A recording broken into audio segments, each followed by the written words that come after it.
प्राचीन समय में विजयनगर नाम का एक नगर था। उस नगर के महाराजा का नाम कृष्णदेव राय था। महाराज के मंत्रिमंडल में एक मंत्री की थे जिनका नाम तेनाली रामा था। तेनाली रामा अपने चातुर्य का प्रयोग करके महाराज को हर बार आश्चर्यचकित कर देते थे।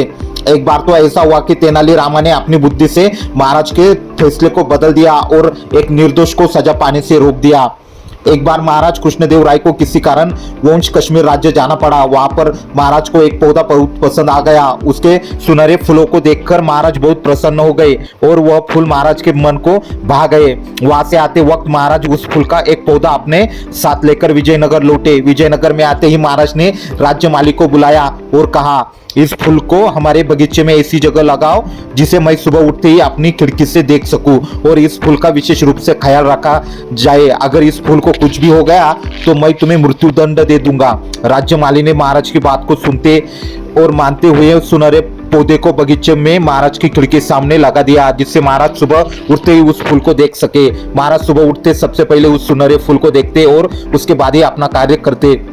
उसे बिना देखे तो महाराज राज्यसभा में भी नहीं जाते थे। यदि महाराज को किसी कारणवश राज्य से बाहर जाना पड़ा तो महाराज उस सुनहरे पौधे को नहीं देख पाने के कारण उनका मन विचलित सा रहता था। एक दिन सुबह जब महाराज ने उस पौधे को अपनी जगह नहीं पाया तो वो गुस्से से आग बबूला हो गए और उस माली को बुलवाया और कहा, वह सुनहरा पौधा कहाँ गया?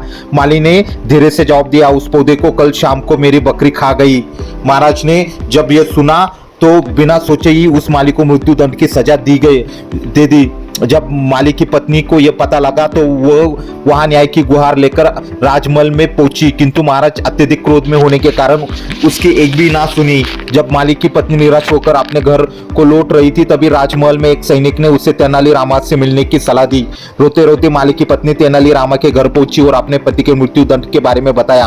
तेनाली रामा ने उसे किसी भी तरह से समझा बुझा कर अपने घर भेज दिया। अगले दिन सुबह माली की पत्नी चौराहे पर एक बकरी को डंडे से पीट रही थी। यह वही बकरी थी जिसने वो सुनहरा पौधा खाया था। जब नगरवासियों ने यह देखा कि माली की पत्नी की मार से बकरी अधमरी हो चुकी है तो ग्रामवासियों ने कोतवाल को बुलाया। विजयनगर के पशुओं के साथ ऐसा व्यवहार क्रूरता माना जाता था। ऐसे करते रहते यह मामला महाराज के सामने जा पहुंचा। महाराज ने जब माली की पत्नी से इस का कारण पूछा तो उसने बताया कि इस बकरी के कारण ही तो मेरा संसार उजड़ने वाला है, मेरे बच्चे अनाथ होने वाले हैं, मैं विधवा होने वाली हूँ, तो मैं इस बकरी के साथ ऐसा व्यवहार क्यों ना करूं। महाराज बोले, मैं तुम्हारी बात समझ नहीं पाया हूँ, भला यह बकरी तुम्हारे घर कैसे उजड़ सकती है? उसने बताया, महाराज यही वही बकरी है जिसने आपका सुनहरा फूल खाया है, जिसके कारण मेरे पति को मृत्यु दंड मिला है। गलती तो इस बकरी की थी ना, लेकिन सजा मेरी पति को मिल रही है। असल में तो सजा इस बकरी को मिलनी चाहिए, इसलिए मैं इस बकरी को डंडे से पीट रही हूँ।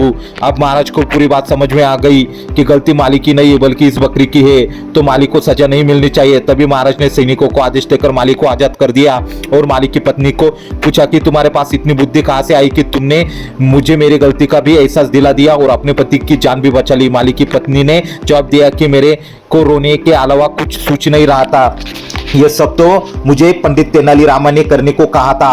महाराज कृष्णदेव राय को एक बार फिर तेनाली रामा पर गर्व महसूस हुआ और तेनाली रामा को इस बुद्धिमत्ता के कार्य के लिए 50,000 स्वर्ण मुद्राएं उपहार में के रूप में दे दी।